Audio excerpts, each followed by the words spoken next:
Tonight, we are discussing episode 804, Muskets, Liberty, and Sauerkraut, written by Evan McGahey and directed by Metin Hussein. Again, what a treat for us. I'm Courtney Williams, producer of Outlander Behind the Scenes, and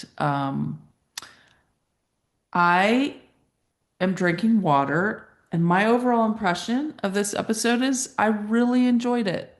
I thought it was great TV. I really enjoyed it. There were so many positives. There were some issues, but overall, a really good episode. I'm Carmen Schmidt, and I write the Outlander Anatomy blog. Um, I am drinking homemade chai with a little bit of rum in it, spiced rum, which is always good to have at these events. I have to ditto what Courtney just said. I really liked this episode. I thought it was strong. It was very entertaining and engaging, and I would give it high marks. Hello, I am Catherine Toomer. I came by way of um, Blacklanders convos, and I'll actually be writing the convos for episodes 6 and 7. And my overall impression was that this is very, very good, and I am drinking with left of my my what used to be a tequila sunrise. This is sort of something else right now in my mason jar. So good Okay, luck getting a coherent sentence out of me. No, I'm I kidding. have to say right now that I didn't push record. I thought I did, and that was full when we started. So we're going again. Okay, Carmen, favorite scene? My favorite scene was between Claire and Elspeth and Francis. I really enjoyed that scene a lot. I think they played off of each other. Um, of course, the main interaction was between Claire and Elspeth. But even Francis's contributions were significant. I mean, that little girl is a terrific actress. And it just flowed. I thought it's so interesting to see the the strict, tight-laced lady that is Elspeth interacting with the more modern, gentle, inclusive Claire, and then Franny, who is still finding her way in polite society. And I thought it was well written, well acted. I really liked that scene a lot. Agree. That was on my list. I'm gonna choose the scene between Fergus and Percy. I thought that was really well done. Even though it was straight from the book, I was very engaged and thinking, what are they gonna say next? What is because the two actors did such a really good job and it was well written, well directed. Loved that scene. I think the guy who's playing Percy is doing a really good job. And Cesar is Yeah, doesn't hurt fabulous. that he's just gorgeous, but He that's okay. is so beautiful. He He really, really really is. is. It was nice to see him again, I mean, he's honestly. just he's pretty. Is Yeah, Yeah, he's very pretty. more than he was before even. He's kind of getting better looking as he gets older. Well, that's a tough job, but somebody's got to do Somebody. it. So since you guys have already said my two of my favorites, I'm going to go with my other, which was the scene between Bree and William when they came together and they're having the conversation of when did she know he was her brother and how he reacted and all the different things. It was just I thought it was well written, well acted, and there was a warmth there between them that I just enjoyed. yeah, agreed. Okay, Carmen, what worked for you? Um, well, pretty much everything. I really enjoyed this episode, and I wasn't prepared to enjoy it that much. I don't know why, but we've had a couple of really terrific ones, and I thought, well, there can't, be a third in a row. There has to be a little fall off here, but it didn't happen for me. I just thought this was a really good writing. good photography. The dialogue was superb. That's not easy, in my opinion. And now, I'm not a writer of dialogue, but I think writing dialogue must be very difficult. I've heard Diana give a presentation on how to write dialogue because it's that difficult to a writers at a writers conference.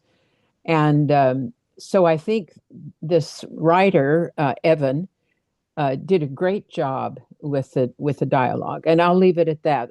There were a lot of things to like. I like the costuming, but I just think of all of the things that I could point to in general, I think the dialogue was just outstanding.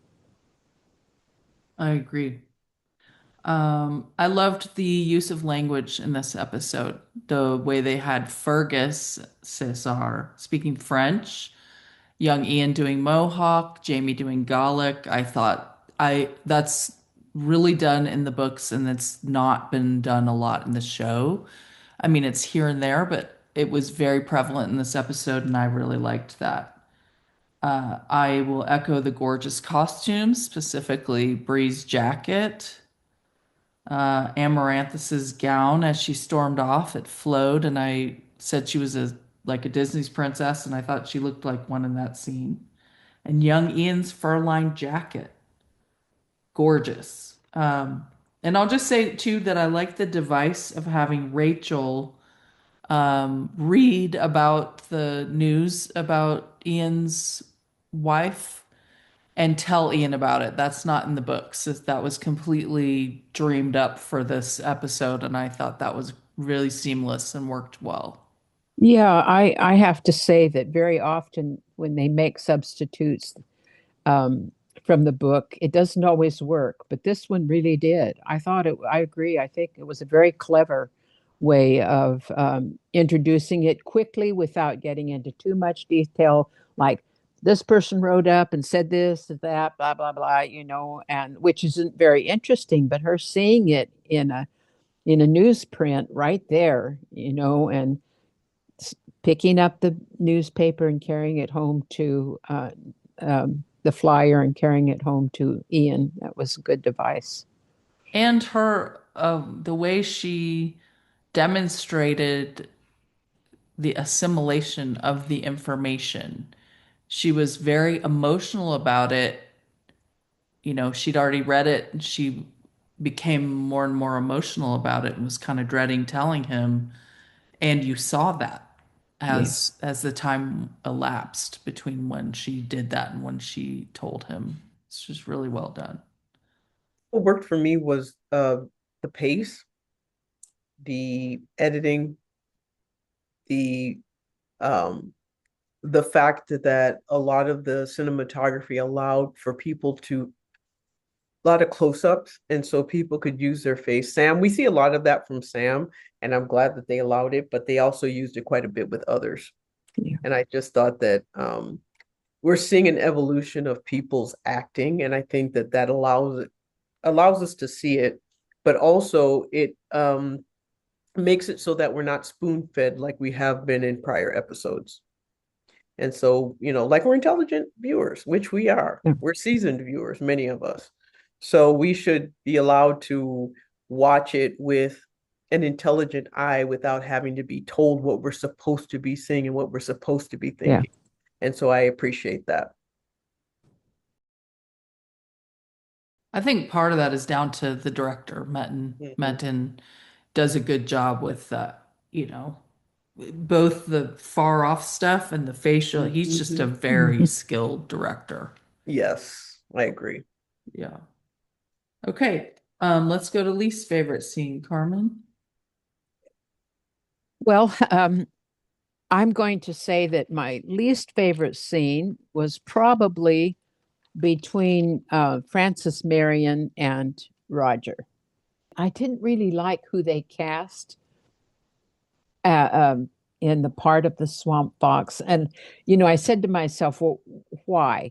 And I think the reason why is because I saw the original Disney series that starred Liam Neeson as the swamp fox. And this was in 1959. And so I was at that time 15, no, 17 or 16, somewhere around there. And I liked it so much. And, I have this thing up here of who the swamp fox should be. And this fellow was nothing He just like, looked like swamp. yeah. And I don't know, he seemed a little bit, we've talked before about some actors are not getting in the time period, and he came across as a modern American to me rather than a person from colonial times in his speech and the way that he talked and presented himself. So it wasn't a bad scene. I'm not saying that. I'm just saying you asked what our least favorite was, and I would have to say that one. Yeah. I just have to add your description of Liam Neeson being in a role when you were 15. I remember thinking when I was about that age, watching a movie with John Travolta, and I'm like, I guess I'm not gay. Oh, not Liam Neeson, Yeah. Leslie Leslie Nelson. Neeson. Oh, sorry. Okay, Yeah, I was either like, wait one. a second. How old is Liam Neeson? No. That's Leslie what I. Nielsen. I'm sorry, he played the part. He's no longer with us. Okay, Okay, that He makes more yeah, played the I sense. was Naked like, Gun. You know who he is? He played in the yes, yeah, Naked yeah, Gun. yeah. Mhm. Yeah, Yeah, with that the Yeah, was white him. hair. yeah, Yes. that makes more Yes. sense. Okay, yeah, I was like, I just grabbed my phone to look up how old is Liam Neeson Oh, because it I was wasn't like, Liam I Neeson. he's dating Pamela Anderson. Like, what? Well, Okay. their initials was LN. Yeah, Yes, yes, you got it yes. close. It was close. But Okay. My least favorite scene, and yeah, Catherine, I love it that your favorite scene was William and Bree. That was my least favorite scene because I still feel that Sophie comes across, and maybe it has to do with the doing the American accent because, this other guy, the swamp, was missing the fox. That's what Catherine was saying when you were talking. Um, it's kind of the same thing. They come across as modern, and maybe Yeah. it's because the dialect coach is Scottish because yeah, she is. And, because remember, Americans didn't speak that way then. They sounded more British. They did. they would have because they're not even they're established yet. I mean, Hmm. you would think they would. But Now, remember, Bree would have who was your because of when she came boyfriend, from. Dr. Abernathy, Hmm. and he was hit by a car or Unfortunate, whatever. his unfortunate accent. Yeah, Yeah, I his wanted lines to were a just little bit really like his, strange. but yeah, Yeah. yeah. But anyway, so I find Charles a really, really compelling actor Hmm. and acting against Sophie. I don't know if it's the accent. I felt she was very casual and then and it didn't feel like modern and period. It felt like William and acting to me. So that was Especially my, his accent's really good because I didn't realize he was Canadian until later. yeah, I mean, then that's the thing. She's British doing an American accent. He's Canadian doing a British accent. But I think he's more believable, and I don't know Hmm. why Sophie gets kind of, for me, tied up in those, like Carmen has said, she's in the scenes where she's being, very dramatic. She's great. It's those everyday scenes where she's just talking. I don't know what happens, but it always What it does for me is it pulls me out of the scene and exactly. I instead of get pulled leaving me out of the immersed in it. scene. Yeah. And so I would get immersed with Charles and then get pulled out and then and then I'm kind of like, eh. And I don't Yeah. want that to be true. I'm rooting Mhm. for her. I think she seems Me like a too. really lovely person, but it still happens for me. So, Yeah. yeah. I start paying attention to what the words instead of The The whole character, thing. yeah. Right. Catherine, what was your least favorite? Lizzie, the scene with Lizzie, I just didn't even understand it. I didn't see the point. I just felt like everyone was giving a certain level of gravitas to their scenes, and that was just, I don't know. I thought it was supposed to be some humor, like a little. Yeah, it fell flat. Okay. All right. Let's go to what didn't work for you, Carmen. Well, not much. I felt like everything pretty much worked. I will say that I'm still dubious about Amaranthus. I think the casting is good. I think they've chosen a good actress to play her part, but she still comes across as being somewhat, I just don't trust her. I don't know what her motives are in regard to William. She seems like, she's more interested in his title and what he can do for her offspring or herself than she is in having true affection for him. And he deserves to be loved, in my opinion, and to have a woman that really does love him. And I'm not sure she does. So, um, we'll see how it unfolds. I'm reserving judgment, but I am. She makes me a little uncomfortable because I'm just not sure I can trust her yet. I do feel she's more sympathetic than Book Amaranthus. Yes, she is. I And agree. like in this last episode, her saying, "Your title is not you." That was nice and Yes. but I agree, it feels like she's trying to manipulate him a lot and that he's young and dumb and in that Full of, way. no. And No, what? What did you say, horny?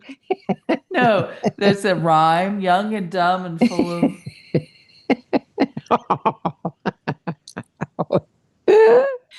Let me see that Kathy, tequila you naughty. sunrise. No, that's not it. That's just, but come on, you know me. I was kind of down, and so now I'm just normal. Okay, so I had some things that didn't work for me in this episode. Well, or that I had questions about.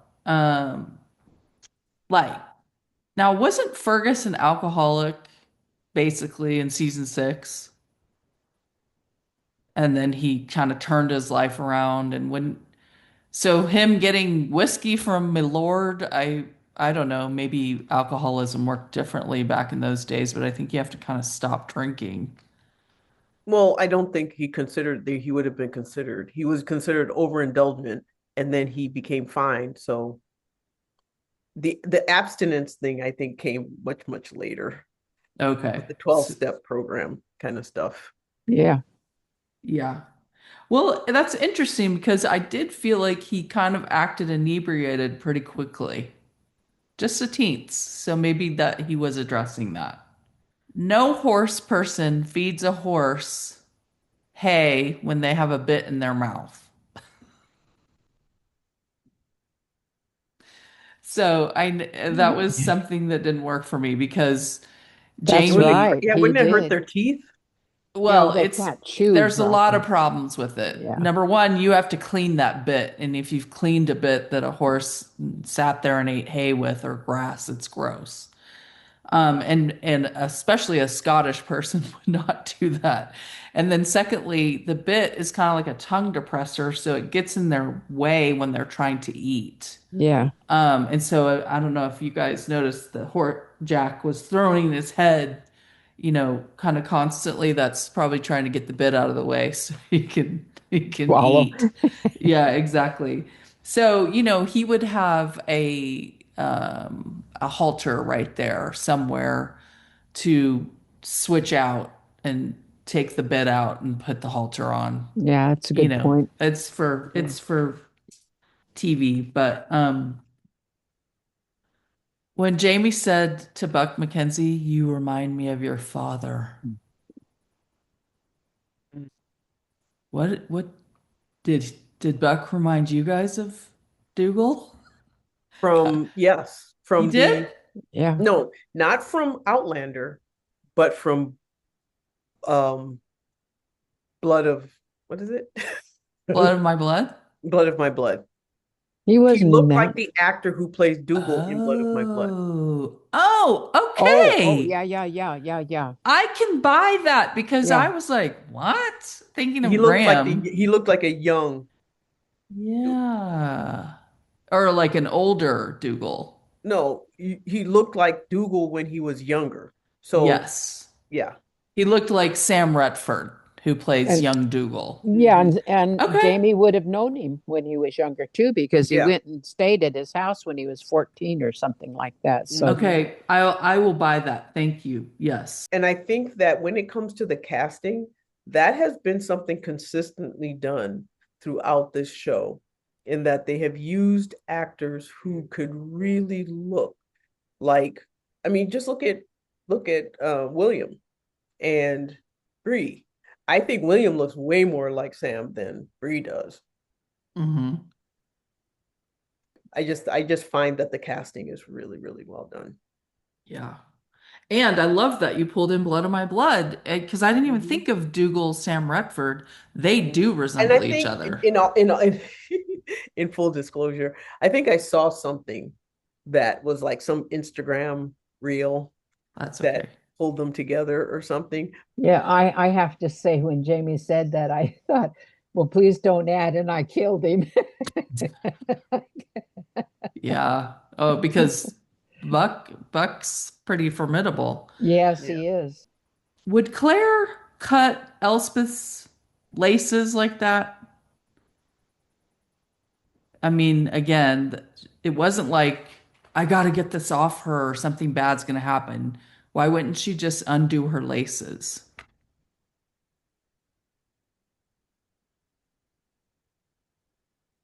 It didn't make sense. No, I think I I didn't agree. even notice. I didn't either. Yeah. Yeah, I felt like that was would have been wasteful, and I felt like Elspeth would have said, "What are you doing?"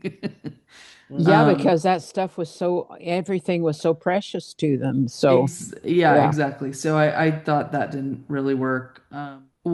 Watching Rachel after she got the piece of the newspaper, she looked like she was carrying a bag of mail instead of a baby. The way, I mean, she was like rushing and that thing was like sloshing around. And I've carried a baby in a sling and I was just like, no.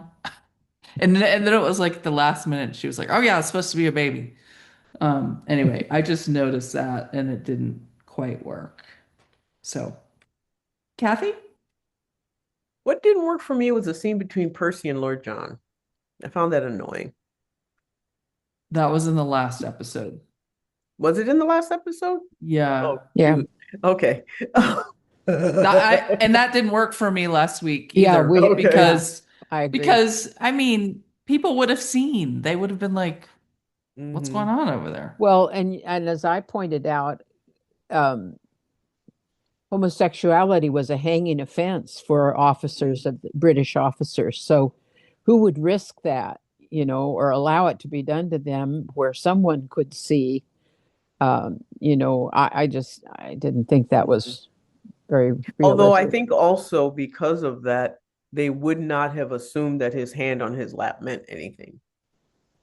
Because Maybe, men used to yeah. sleep in the same bed. They used to do, when in boarding houses. This is true. So, and hold hands when walking, so which still happens in Okay. some parts of the world. So maybe I wouldn't have considered, His hand was on his thigh.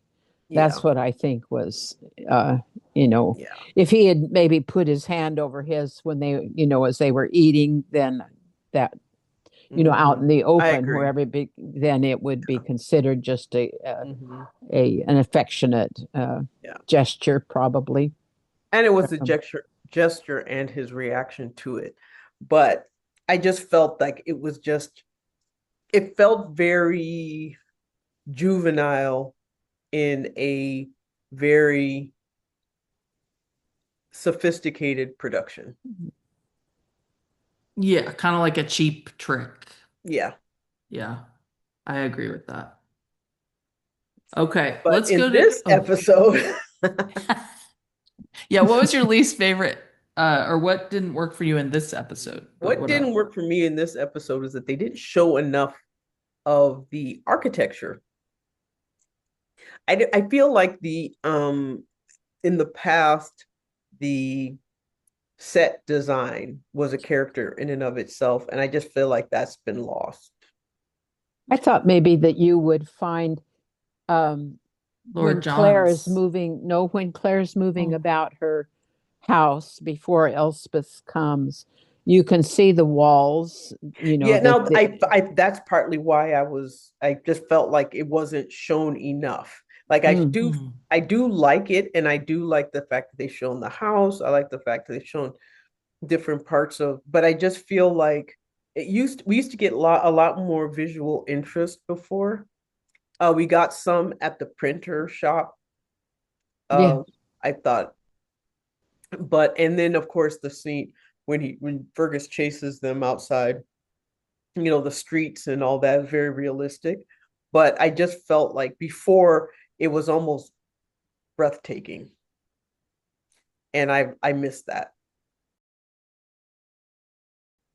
okay. Let's go to things you noticed. Carmen. Well, one thing I noticed is I always like the nature scenes. And did you notice the beautiful pink flowers in that one scene when you could see the mountain ranges in the distance? There was just a brief shot of it, and those were rhododendrons, wild rhododendrons. We Oh. have them in my state, and it just so happens that they were first described in North Carolina by who we talked about last time, this John Fraser, the botanist who went there, and he went over into the Appalachian area, over into the hill country or the mountain country of Western North Carolina, and he described azaleas and rhododendrons there, and I thought that was a tip of the hat to to that. Very cool. I was actually trying to focus on if it was bad CGI because Antoinette always says that about the distance shots.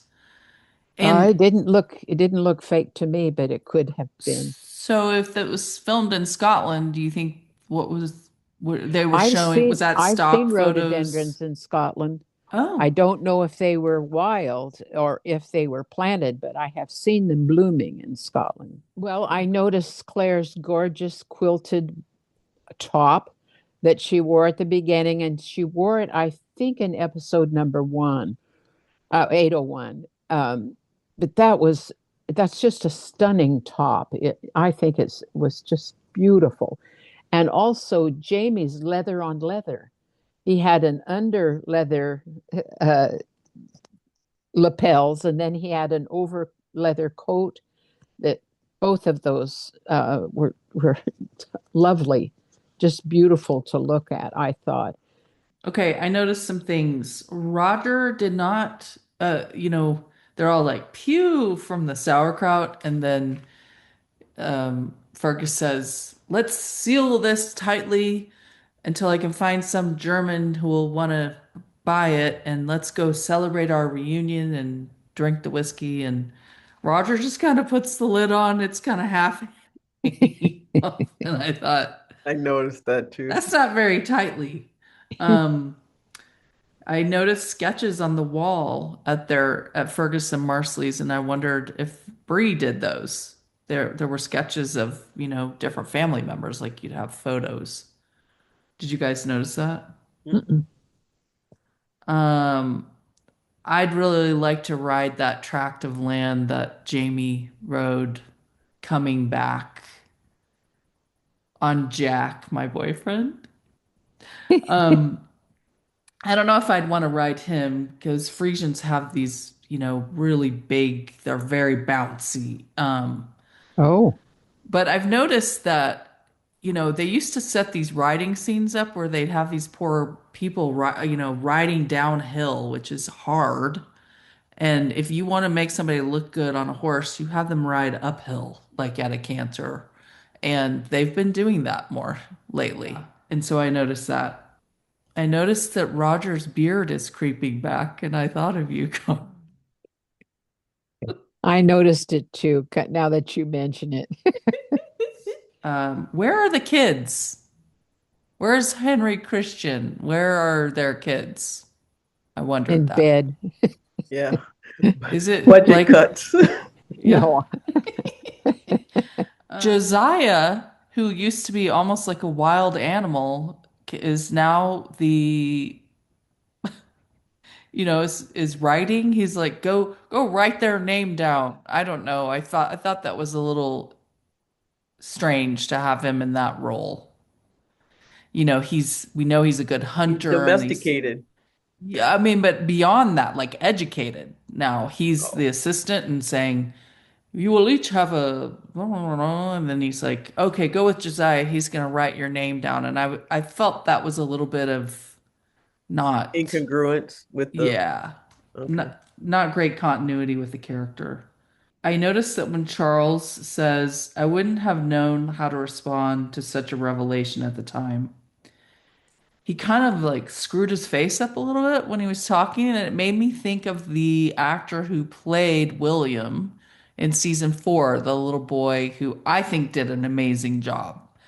People didn't love him because he did something strange with his mouth, but I actually saw that and was like, wow, that kind of looks like that, kid. I keep looking at Amaranthus pendant, the necklace she has, and it looks like the Sassenach logo.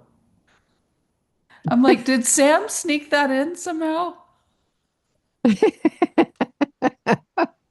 You mean for his his whiskey? It's Whiskey. whiskey. It looks like that. I noticed that Lord John Grey calls Bree my dear now. Yeah.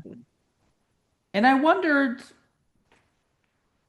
so the night that Fanny and Claire and Elspeth were all alone in the house and the kids were at Lizzie's, we found out at a sleepover, where were Rachel and Augie? At their cabin, No, they live probably. with them.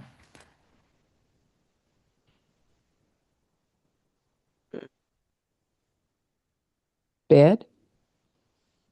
Maybe, Upstairs. maybe. Hmm. Catherine, what did you notice? I noticed that Rick gets completely lost in his character. You don't see any part of him when he's Roger. Same with Sam. You don't see any part of Sam when he's Jamie. Um, I forget that Katrina's young when watching her. I mean, I just noticed that now interestingly, when it comes to Ian, I can still see um John. John. Yeah, I knew his name was in there somewhere. I can still see him a little bit. Yeah. Um, Sophie comes off as a bit haughty in person, at least in photos and watching her interact. She seems like she's probably nice, but I'm sure a lot of it has to do with the fact that she's a dancer, so she holds herself in a certain way. So it just comes off like that, but I don't think that's what she is. However, I still see some of it in Brie, and mainly because of the way I think it's because she is a dancer, and so she can't kind of remove that physicality from what she does. But I really noticed it. What made me think of it in this episode was Rick. He just, um, yeah, I find him very compelling as a person. I just think he's very creative. He's very smooth. I think he comes off as a little vain, and he's just but that's completely gone. He's nerdy as Roger, which he's not at all in person. I did notice that the interaction between Cesar and Lauren is very similar in the show as they are in person, but it's not distracting in the show at all, mainly Yeah. because they're married. I think if they were siblings, it would kind of come off as a bit weird, but I think because they're married, it's very, very believable. And there's clearly a warmth between them. Very much so, yeah. Oh, and Carmen, you have something to say to add? Yeah, I'd like to add this that what I noticed is that the couples have their own unique chemistry and relationship with each other. Mm, And that is real character development to me because Jamie and Claire have a different relationship than Roger and Bree, who have a different relationship than Ian and Rachel and Marsley and Fergus. And they have their own relationship and that is unique to them. And I think that's extraordinarily creative to be able to do that, not only in the acting but the writing and the character development. And the photography, which also adds the videography, pardon me, which also adds um, to the character development. So I just wanted to point that out, that I think that's one of the things I like so much about this series is that each of the married couples have their own distinct relationship, which separates them apart, the way they interact. Like just think Ian and Rachel. It's unique. It's unique to Well, know. and that's grown over time because, Mhm. I remember in the beginning when we first saw Roger and Bree, how frustrated Antoinette was a lot that seemed like they were trying to recreate Jamie and Claire, especially in the bedroom. Yes. And all of them have developed their own flavors as Yes. couples. I agree. I haven't really thought about that. That's a really good point, Carmen. It's very enjoyable. Yes. I think so. I noticed that when Fanny, Frances, and hmm Claire were talking, she said, my sister used to say, good night, ma chérie, before bed. And Claire said, oh, did she speak French? And she said she spoke a little French. And then Claire is thinking that, um, their mother could have, but if Master Raymond had a hand in this, he could have taught them uh, French, because he always addressed her as ma chérie. He Hmm. always used that, and so I immediately went there, not to their mother, but to hmm Me too. Me Raymond. too. Yep. I've got two things, and they're related. The exchanges between Frances and Mrs. Cunningham are getting more and more civil. Mhm. Mrs. Cunningham, when she found out that Franny had been in a brothel, she changed her mind in that instance, I think, about what she had felt about her, that maybe she should rethink this child. She said she's a very unusual child, and what a unique person this is.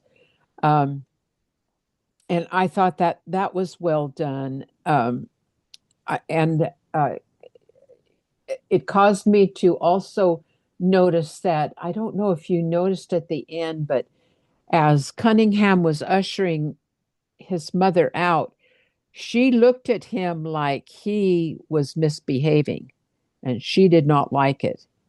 Well, and even before that, as he's kind of trying to intimidate Claire, I don't know if you saw, she goes like that and says, Charles, did you bring the cart?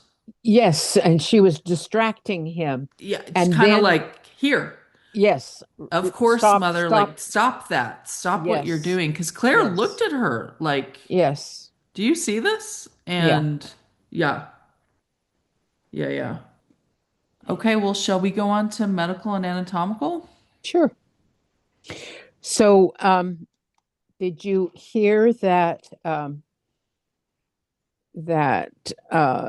Fergus told Marcelly that his mother died of a morbid sore throat? That's Yes. hmm diphtheria. That's what they called diphtheria in those days.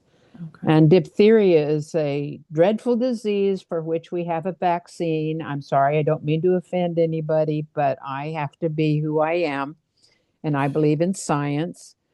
But it's a It's dreadful coming back. disease in which people get uh, a high fever, they get a cough, they get a serious sore throat, and there is a white leathery membrane that forms in the back of the throat and actually can cover the airways so that they suffocate, they choke to death. It is a ghastly disease. We haven't seen it, and so people don't believe that it's anything to fear, but it is something to fear, and it has a mortality rate of about 10% in the unvaccinated, and it's spread by contact through the air and on fomites on surfaces. So, it's like smallpox, a blanket or a countertop, or a toilet seat or whatever, a door handle. It can be spread that way. So it's a terrible disease. So I just wanted to give a little bit of what morbid sore throat means. So when you Then, say 10% mortality rate, does that mean 10% of unvaccinated people die from it? yes, Okay. uh, I'm surprised it's so little. yeah, Well, how do probably they treat it now? How do they treat it? Vaccines. Well, It's I just mean, vaccines. prevent. It's if an prevention. unvaccinated person Well, gets they it, would treat it with antibiotics. I don't know which antibiotic, but it's a okay. bacterial infection, so it should Yeah, okay. respond to antibiotics. But it's got to be diagnosed first. And I asked my husband, who is How would we 84. diagnose it? Well, Because that's what I because said to if you my, swab, we're looking for strep yeah, I guess you would wait or until you saw gonorrhea. that white membrane, forming or something like that. But Mhm. one of the things that I asked Waldemar, have you ever seen a case of diphtheria? I asked him that tonight. He's 84 and was a practicing physician for almost 60 of those years, over 60 of those years, or at least in medical school. Um, and he said he's never seen a case of Mhm. diphtheria. So I think what Kathy brings up a good point, and that is that who's going to diagnose it? And how soon are they going to be diagnosed it? Because they're not familiar with the disease. Um, then the other thing that I saw was, of course, the dislocation of Elspeth's right shoulder, just like Jamie had, and it's an anterior dislocation.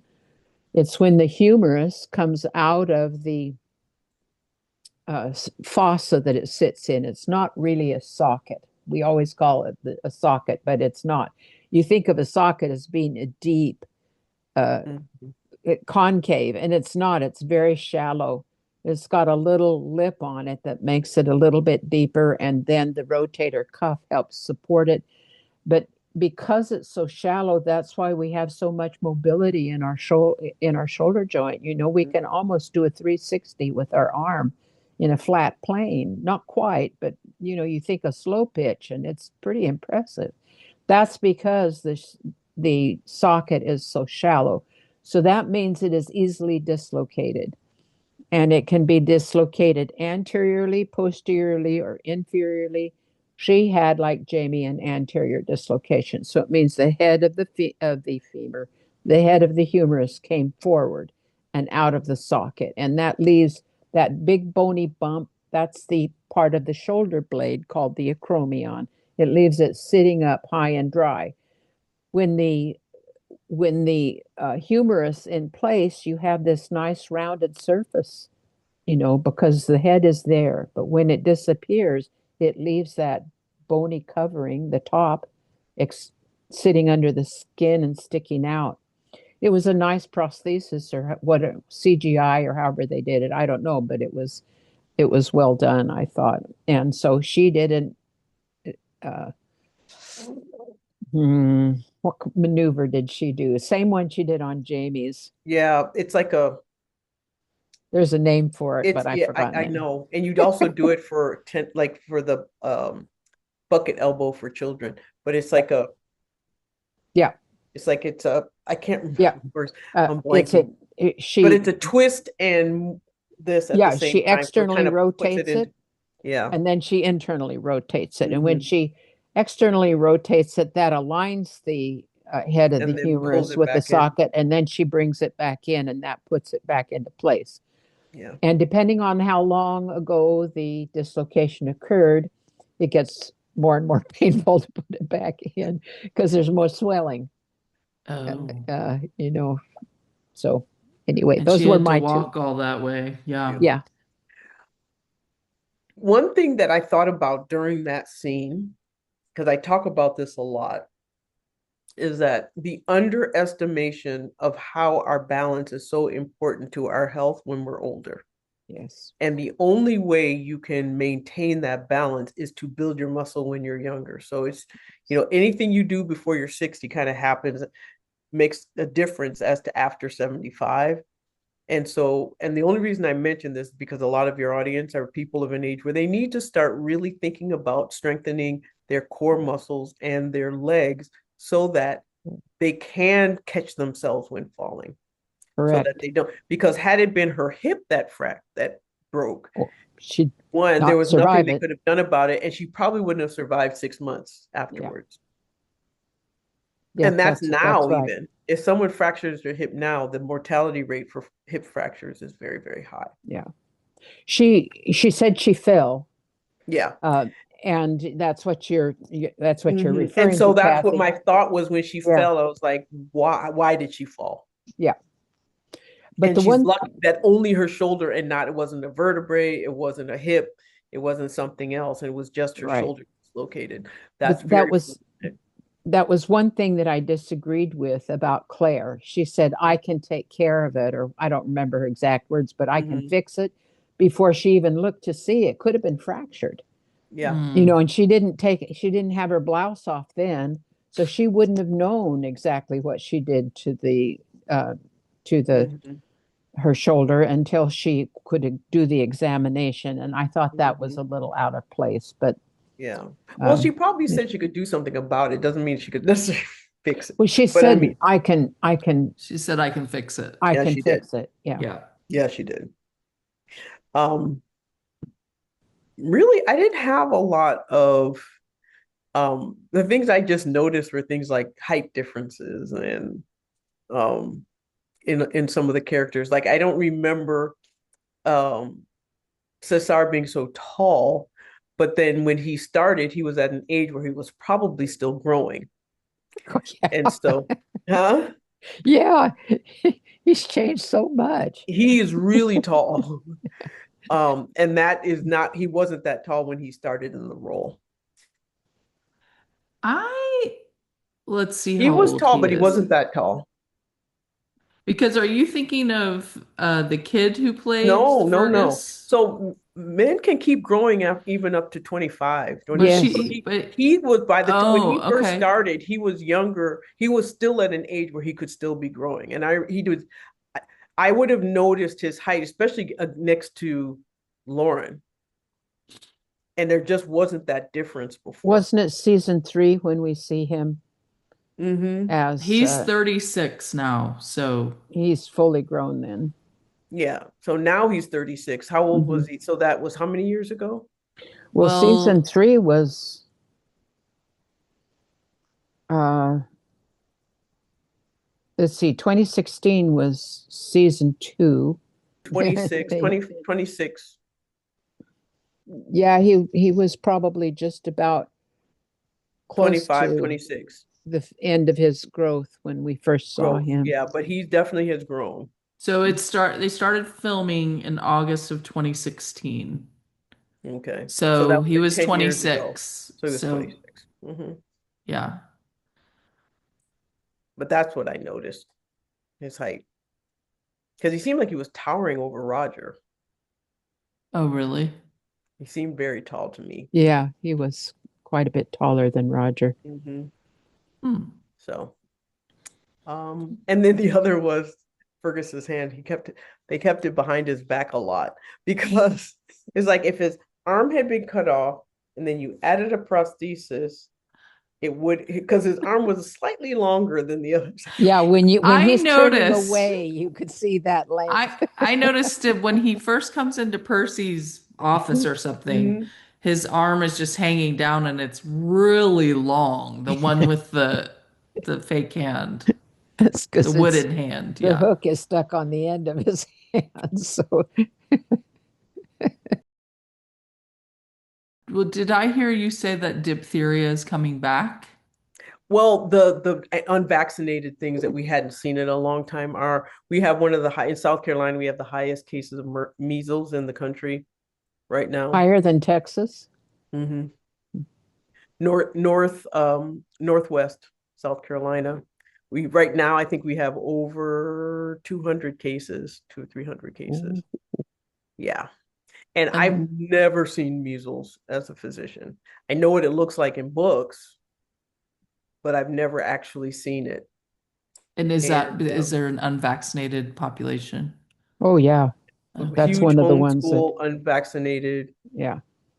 um, militia type Mm. I had it as a child because they didn't have the MMR vaccine at that vaccine. time.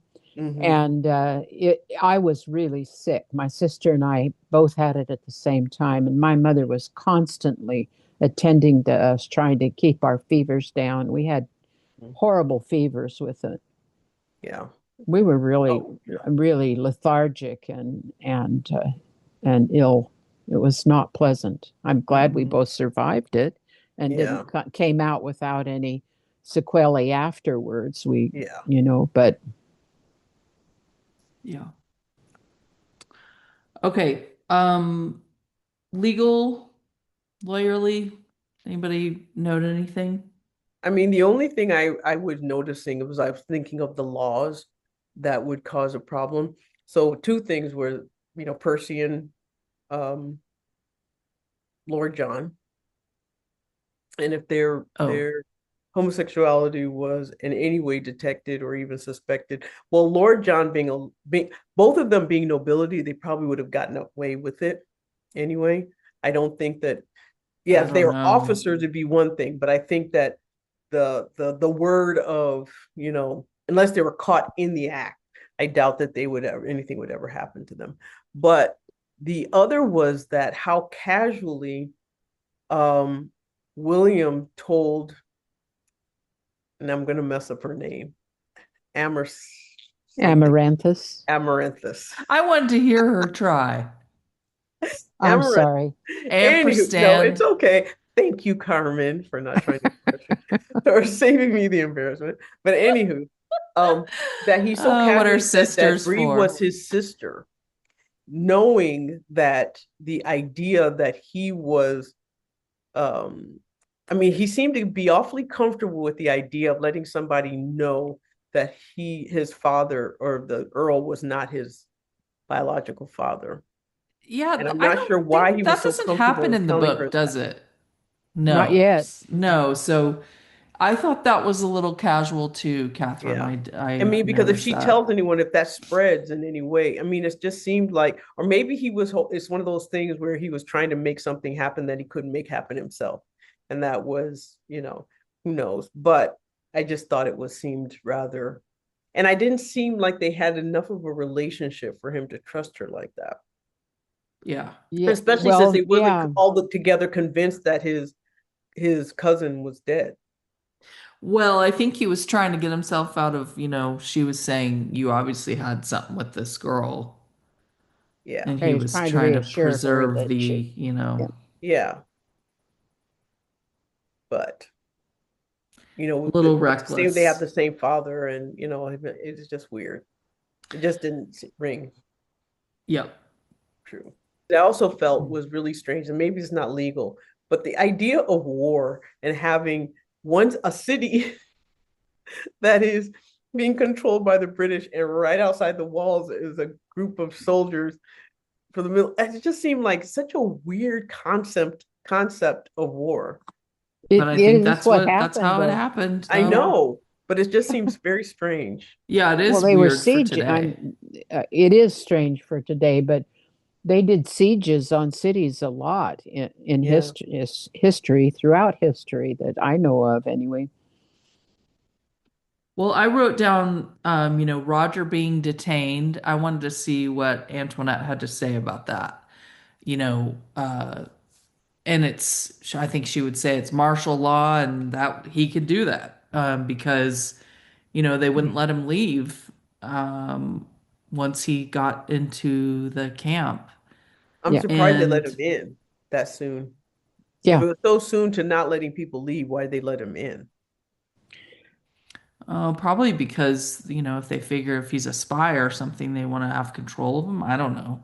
Well, he was a reverend. I mean, Right. they knew he was a reverend, and maybe they felt like they needed that spiritual support for the men because they probably never have enough men of the cloth, to help with the demand. Hmm. That's Um, true. And the other so, one is Ferguson, Percy, that Ah, whole yeah, Comte um, air thing. hmm. and I feel like I'm still astounded by Captain Cunningham's behavior on someone else's land. I mean, that is really crass for He's him. got some balls on him. Yeah, for him to raise a militia, contrary to Jamie's inclinations on Jamie's land, and then Yeah. for him to push himself into the house like he did and shove Claire aside when he strode in to get his mother, and then, make reference to her being there alone, and it's such a nice house, and there's no one there, and Jamie's gone. I mean, it was very threatening, and you know, you can't do that now. Mm-mm. I don't know then. I don't I think you probably could get away with it then. But at least it's illegal now for you to force your way into someone else's home. Hmm. Um, and I so Well, then also that kind of harkens back to what Fanny said before, and how British officers behaved, and yeah, that they they felt Yeah, like they could like just they can behave just any take way they whatever do they and want. get anything away with Yeah. yeah, anything. that's a good point. Yeah. I was glad that they had Claire say, well, why don't you just evict him? Because that's what we're all thinking.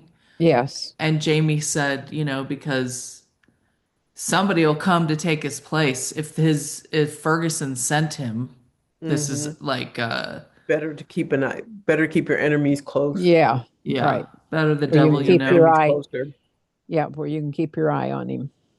Yeah. Okay, BTS. Carmen? I noticed Amaranthus saying, we could get married and retired and breed toxins. Yeah, that's such a Diana. Was That was a tip to, the hat to Diana. I thought, yeah, don't did yeah. you think so too? I did because she always has dachshunds. Yeah, she Yeah. always has dachshunds. So I thought, well, that That's was cute. because yeah, otherwise, where on earth did she even come up with that? And It's kind of that a wasn't clever in the clue. book either, No, right? no. Yeah. I thought that was funny. Yeah. Let's see. I wondered if someone in 1779 would use the term, I haven't blown my brains out yet or whatever. Uh, Hmm. Williams says. And it actually was around at that time. Hmm. Well, people still committed suicide by They gun. did, but it was that term, blow your brains out. It was actually in use in that time, which I was Hmm. surprised to find out. The guy who plays Percy is named Michael Lindell. He's a British actor. He went to drama school in London and he played a role in A Discovery of Witches. And I wondered if you knew who he was, Catherine. He looked familiar, and I was He's a wondering what. good character actor. Yeah, Yeah, I don't remember him in there. He played Sir Walter Riley. Sir Walter. Oh, okay. So he played the role of. He was at court then with Okay. Queen Elizabeth's court. And did he look super different? And Um, he wasn't in a lot. Sir Walter oh, Riley didn't play a huge role in it. okay. Well, he was also in Call the Midwife, which I'm a big fan of. And I went back to see because I had already seen the episode and season they cited that he was in, and he played this guy, this father with terrible psoriasis, and I would have never known that it was It was he. him. Yeah. One of the things that I find very interesting, and like if you watch a lot of BritBox, you'll watch different shows and you'll see the same Oh yeah, Yes, it's a And over and all small these over. different, Yeah. pool. and it's so confusing because you can't remember where and it's like you try to remember them, and they're one thing in one show, and then there's something else in another show, and First, um, first, earliest I saw Sam in a show was on Midsummer Murders. Oh That's a British serial, and yeah, he played a young fellow in that. he was in Doctors too, which is one that cycles them all through. But mm-hmm, um, so more on him. He is 6'2", or at least mm-hmm, his IMDb Pro says that. And I thought it was interesting because I think he has a lovely speaking voice. We have two actors with lovely speaking voice. I mean, Sam has one, but Charles Cunningham is a tenor, mm-hmm, his speaking voice, and this guy is a baritone. mm. Oh, interesting. So we should have a duet between Charles A Cunningham trio. and Percival. That's not his, is it Percival? No, I always say that. Perseverance. And Perseverance. did you hear Lord John Grace calls him Perseverance? Yeah, Oh, he did call him that. Yeah. Perseverance. Interesting pronunciation. Hmm. There was a little bit more detail on Frances Tomelty, who I would love to interview, and I have reached out to her agent. We'll see. I haven't heard anything. Um, Catherine, I don't know if you, the woman who plays Mrs. Cunningham, mm-hmm. she was married to Sting Wow. and they have two kids together. And the way their marriage ended is, I don't like to get into that kind of Wasn't stuff. his wife, current wife, her good friend?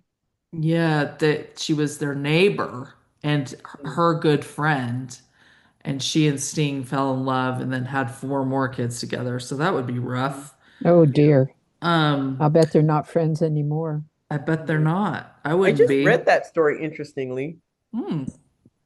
Well, she met Sting in 1974 on the set of Rock Nativity, a Christmas show, rock musical, which was Mm-hmm. playing in Newcastle, UK. Frances was playing the Virgin Mary, Mm-hmm. and Sting played in the pit orchestra Interesting. that supplied the music. Hmm. So, and they were Catholic. Hmm. I didn't have any viewer comments today. There were some great ones. I did bring up last time Charles or William's surprise when General Leslie, that's not his name, Captain Leslie, something Leslie, Mm-hmm. uh, said that Lord John Grey had been the governor of a prison in Ardsmuir. Mm-hmm. Yes. And William was very surprised by that. And then it kind of we were just left on that. Does anybody have any theories about I where mean, in that's terms of going? how Jamie came to be at Hellwater, or Maybe he was like kind of putting together mm-hmm. those little pieces. That's a very good guess. I think maybe they'll come back to it because I I think Yeah. can't think of any other reason why they would bother to bring this up. If they don't have a purpose later in Mm, the season, but for we'll sure. see. we'll see. And then there's the obviously the Beecham Beauchamp, Yeah. Beauchamp Beach. again, and And Bree just laid it out like yeah, our mother, what which our I thought mother was has, sweet that she yeah, said our mother yeah. maiden name and that's this person's maiden name. So Mm-hmm. Isn't that interesting or unusual or odd, that they'd both have that Did we same do name? favorite? yeah, so Percy is a Beecham Beauchamp.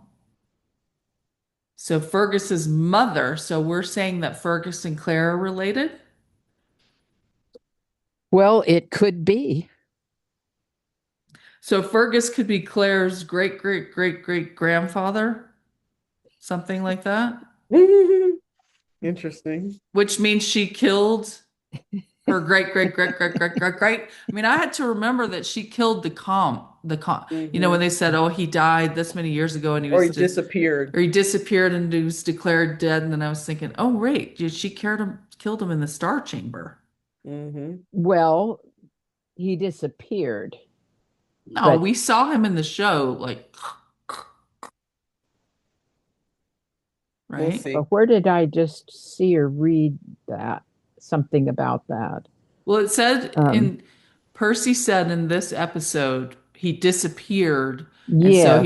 it was so long ago he was just declared dead. Like it was Well, so maybe strange his and body disappeared after that, uh, because he may not have died. We might have thought he died, but he did not die. Hmm. oh, He that's an interesting idea. Yeah. that he survived it, and Yeah, so if Fergus is a Beecham, then he may be related to Claire, yes, and she may have killed his dad. Okay. And then the last one I wanted to bring up is, Diana's writing this book about what Frank knew. And there's a lot of that coming up in this season. And I wonder if she's consulting with them about it. I hope so. I Yeah. hope they don't do Consulting anything. with who? The The writers of the show, show. the Oh, show oh, oh. about, because somebody said, I mean, Frank obviously knew that Claire went back because he had the newspaper clipping that told about the fire on Fraser's Ridge on his desk. And that's how Bree found it and then went back. So he knew that Claire had she gone back. that Claire had gone back. So why isn't Bree speaking up about that? But I guess they're not really discussing that in front of Bree. Wondering all these things. Is Frank just trying to torture you? Did he know you come back? Was he looking for you in the past? Or was, all these things? But remember how that woman that showed up was an ancient linguist. Remember who showed up in season two, three, or when Claire graduated from medical school and they're having the party, and Frank left with the woman who came. Oh, the She was his girlfriend graduate student. Yeah, and she was a graduate girlfriend. student, but in ancient languages. Oh, And so the speculation was that she was helping him translate Gaelic Gaelic.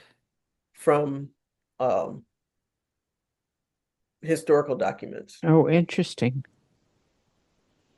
Yeah, so I'm liking that they are pulling all these Hmm. things together in this season. It's making it intriguing even for book readers, and especially Yeah. Hmm. because we don't know how the story ends. Mm-mm. No. So this season's kind of more compelling in some ways for Mm. me. It's not often that I talk about crushes on this whatever this is podcast. Yeah, Catherine the Uh, Great. but I definitely have a crush on that actor who plays Jamie's horse, Yes. Jack. Um, I think he has so much presence. He is gorgeous. He was Jamie Roy's horse in Blood of My Blood. Hmm. He was Jonathan Bailey's horse in Bridgerton. He was Jonathan Mm. Bailey's horse in Wicked because he went and asked for that exact horse. And he's Mm. Sam's horse. And that scene with Sam and Claire and Jack Hmm. was the most adorable. That horse, I just love watching that horse participate with the actors. I Hmm. mean, when Jamie brought him the hay, he nickers and and then he pets him. And some horses just kind of stand there and this horse is like acknowledging. He's like I have a picture. He's fully wrapped around, locked in with Sam when he's petting him. Can you guys see that? Look at him. Hmm. He's just Yeah. fully like turned around. I just think this horse is, Hmm. he's really special, and I get Yeah, why he these is. And guys I fall noticed in Well, it it's, love right with that's why away. him. he's in such demand, is because he Yeah, actually interacts with whoever he's with. he actually he almost verges on stealing the scene. Because I kept rewinding to watch him, and then I'd have to say, "Oh, what was the scene? What are they The trying to purpose. say in this scene?"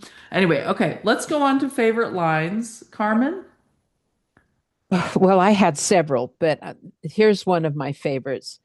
Um, Mr. Bouchon told me what every orphan wants to hear. I am the son of a great man, but I am already the son of a great man. And I thought that was a great line. I really liked that line. Yes, that And was he my delivered favorite. it extremely well and very touchingly. And, He is. it was surprising. I mean, it had a surprise at the end of that statement. It was, uh, it just told me how much affection that Fergus has for the man who saved him and took him out of that life and gave him a different kind of life. And I thought that was just a really good line. And the way he delivered it was that he was coming to that as he was speaking. Yes. You think it at least have the decency to shine like in a film. And it wasn't so much that line as then he looks at Jamie and Jamie's just this What? deadpan. Sam played that so great. I'm loving the humor, the comedic relief in this season is brilliant. Took my line. That was it? What?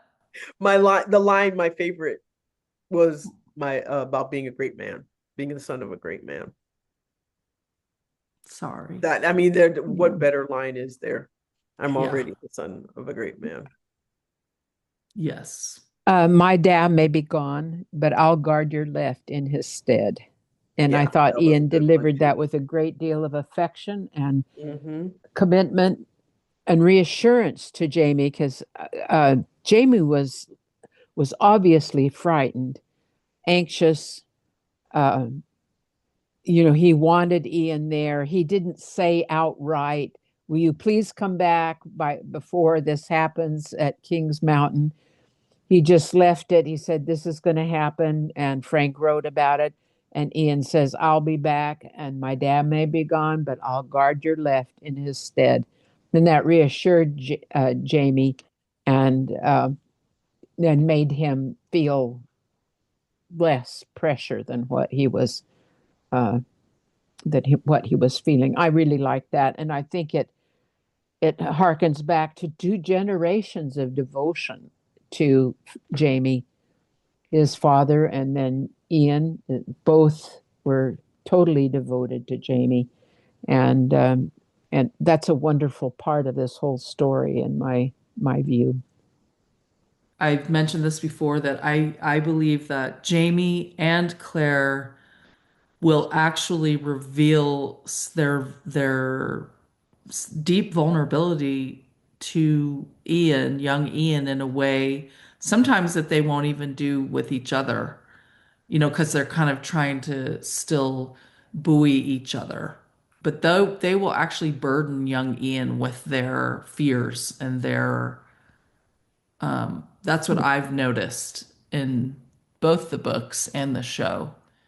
I liked And Your Little Dog too. Oh yeah. That's the second Wizard of Oz reference Yep. in this season in this series. Hmm. Elspeth said, "Women tend to be freer with their speech when there aren't any men present." That is Mhm. absolutely true. Yep. I have seen it over and over and over again that when there aren't any men around, women will talk body and BAWDY. They'll be open about their comments. They'll challenge things that they probably wouldn't do if there were men around. I was with a group of women that we used to meet after work and have snacks, and the men, our husbands, would always come and hear what we had to say because we had far more interesting conversations than they Hmm. did. They just talked about sports or medicine or something like that, and we talked about things that were really important. Yeah. Grass coming son of a buggering sod. Yeah, I thought that was good. She that delivered was it like, well. yeah, that was like a Scottish, reminded me of a Scottish condemnation. I liked Roger's comment, "Sir, I'm no good with a rifle, but if you give me a sword, I will fight with you." And he delivered it well, believable. And, he was moved by realizing, that he could stay there. He could stay in camp, be safe, and provide support for the men. But he stepped up to the plate. "I'm not very good shot," which we know he's not a good shot. "But I will be, if you give me a sword, I know how to use it. I could do that." Yeah. Oh, it's worse than you think. My first husband was a sailor. Again, Elspeth. I like Yeah, her. I do too. Um, okay.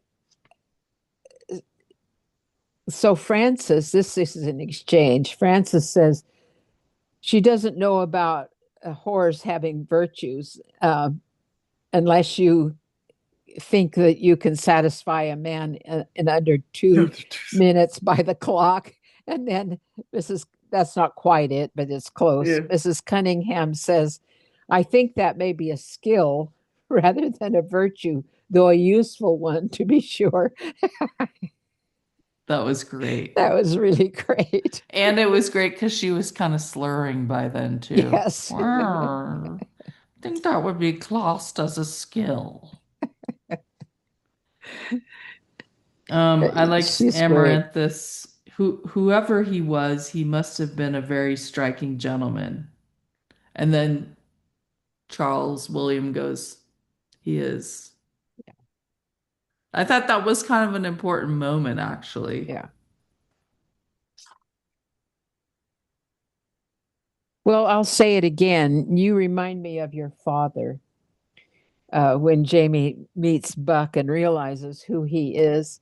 And I will say it again, but it did cause me to think, please don't tell him that you killed his dad. I wouldn't see him doing that. Yeah. No. Um, I liked when Buck said, "I, you don't happen to have any of these peanut butter sandwiches, do ya?" That was clever. Yeah.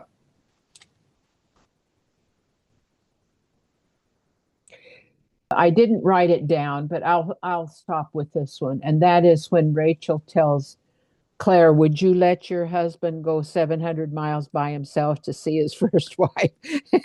Yep, I had that one. That um, was really good. That was a great scene. very pithy, and but because of her spiritual commitment, she didn't let herself become fully into that jealousy or that dis-ease.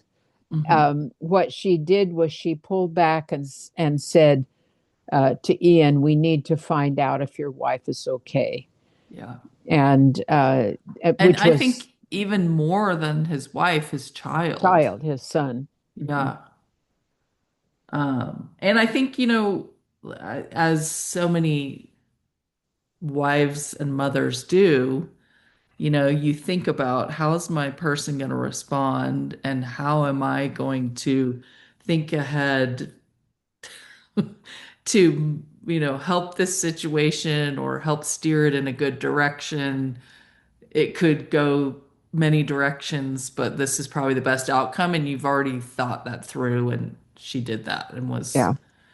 um, yeah, And her silence plays to her advantage very frequently because she says less rather than more. And there are very many situations that I feel that I've seen her in where that's been a good thing for her. And then when she does speak, she's listened to. Yes. And what Catherine brought up, or one of you said, how seamlessly she was able to grab the newspaper. Well, it was also just the kind of the nature of the time that, woman, the men didn't even acknowledge her presence.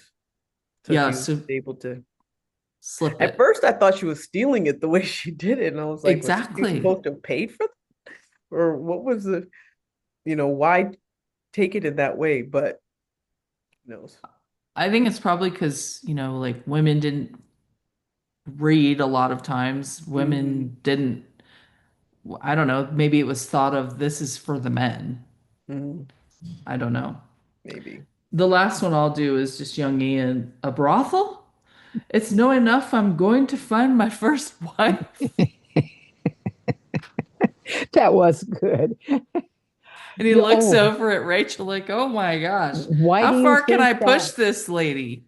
What purpose do you think that is? That Jamie Um, would ask him to stop by the brothel. well, he said that it's to find out more about Jane, but I think They it's already so they visited with the brothel I lady. think She's the it's so one they that can gave get them. more information, because now they think they're granddaughters Well, I and had another thought. I oh. wondered if somehow that's going to put them in touch with Faith, Hope, and Charity's mother. Remember, who helped Jamie with his back, and she had to. Her husband abandoned her, and the girls, remember, she played a big part in Bees. And Oh, I wondered if right. maybe she will be at the brothel or something, and he runs into her and brings her back. Hmm. Remember, I won't say what happens with her, but she has to do with Amy's death, if you remember what. I can't I, remember her name. I don't remember. Because she What comes back and oh, does she? what does Oh, she have to do with Amy's death? she takes Well, over home.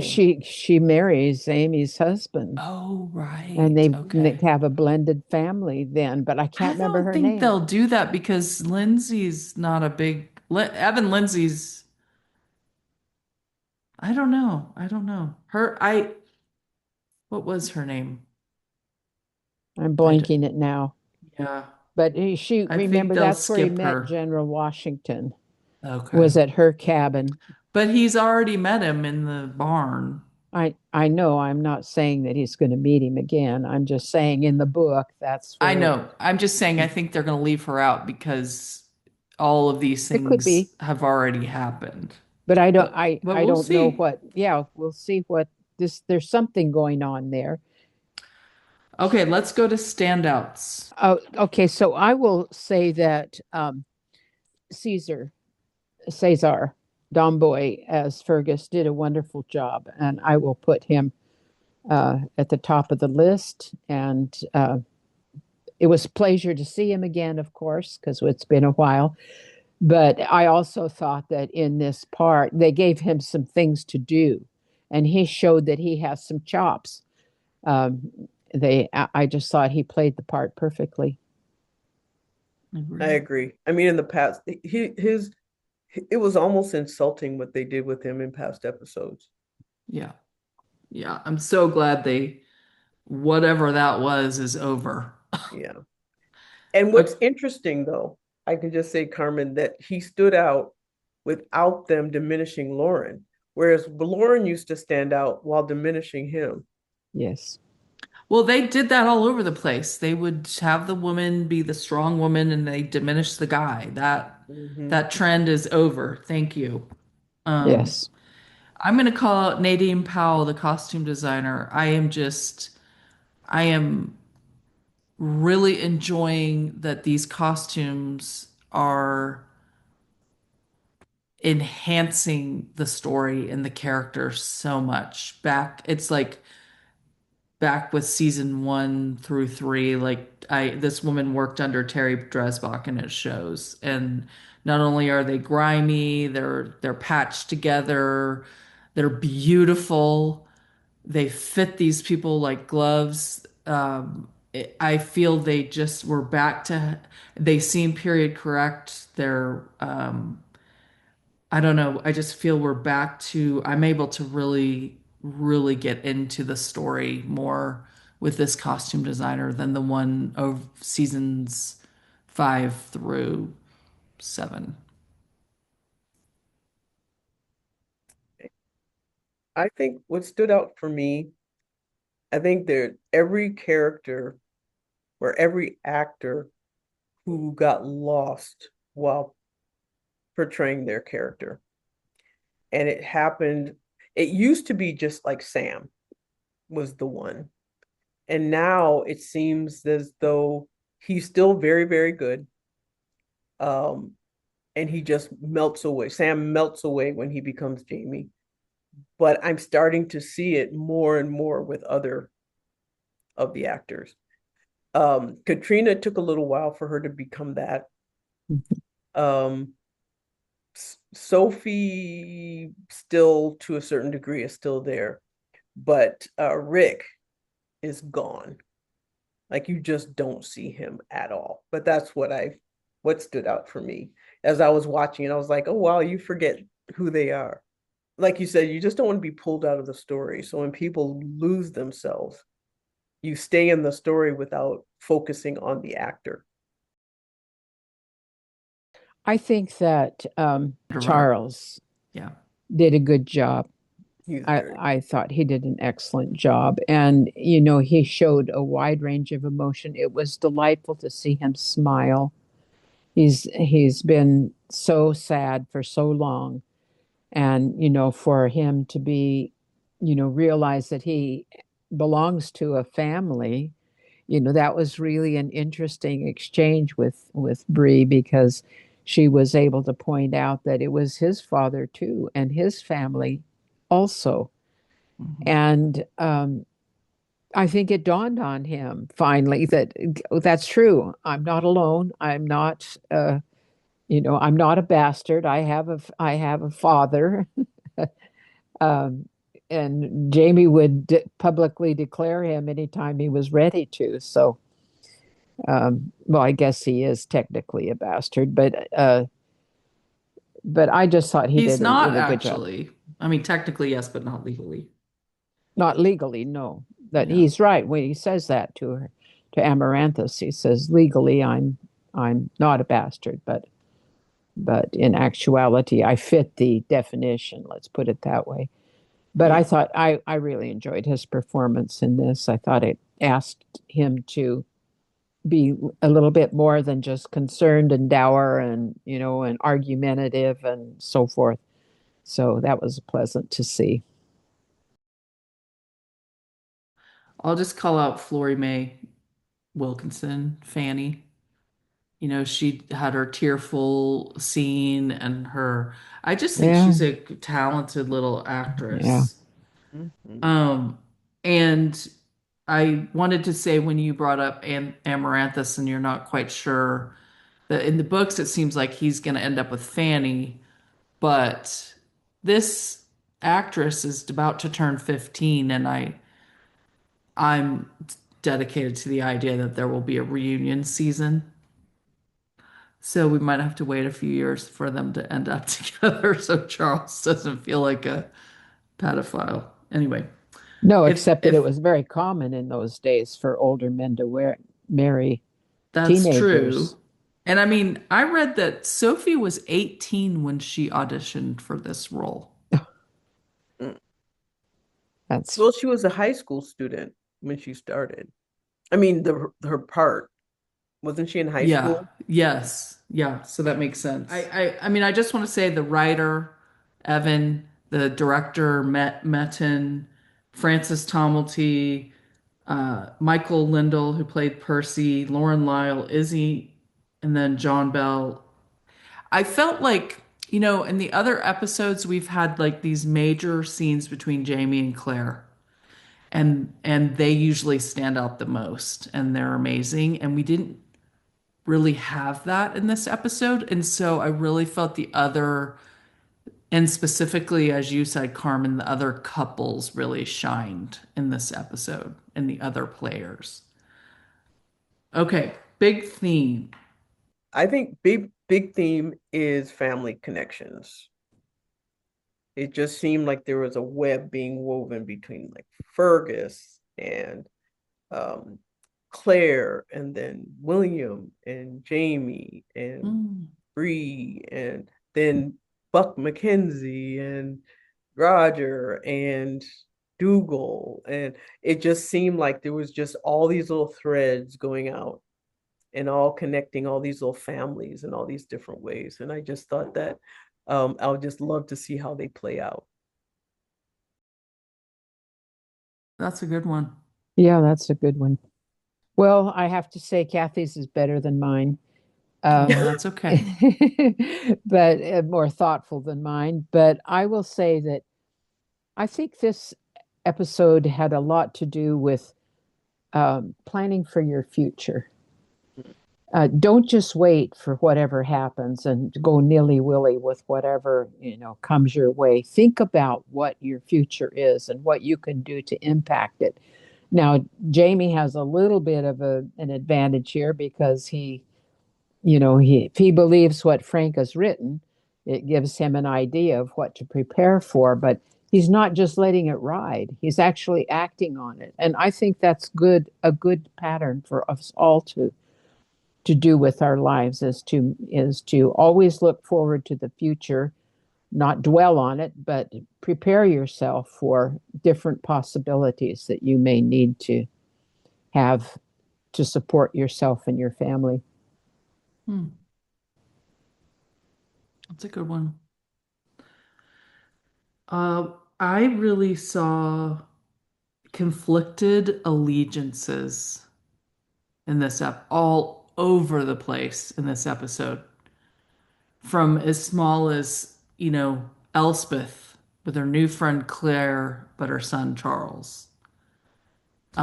William, Jamie and Bree versus Lord John Grey and his title.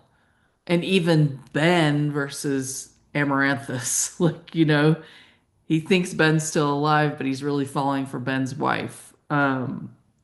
Roger, when he's in that moment with the swamp fox, and you know, he has to decide, he's got his wife and he's told her he'll come back, and he could keep himself safe in the camp for his family's sake, but then he's a man and he's, kind of wants to fight so that he's just not, I don't know, feeling like a coward maybe. And then even the conflict of like, oh, my father-in-law is perceived as a hero, but now they have this poor image of him.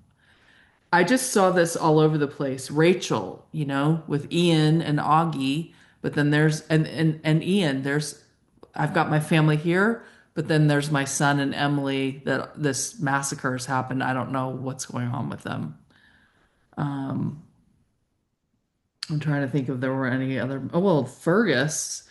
I have been raised by this great man, and I'm a printer and a patriot, which endangers my family. And then I might have this big inheritance, but I would have to publicly declare this man as my father. I saw them all over the place in this episode. So that was what really stood out to me. That's a good one.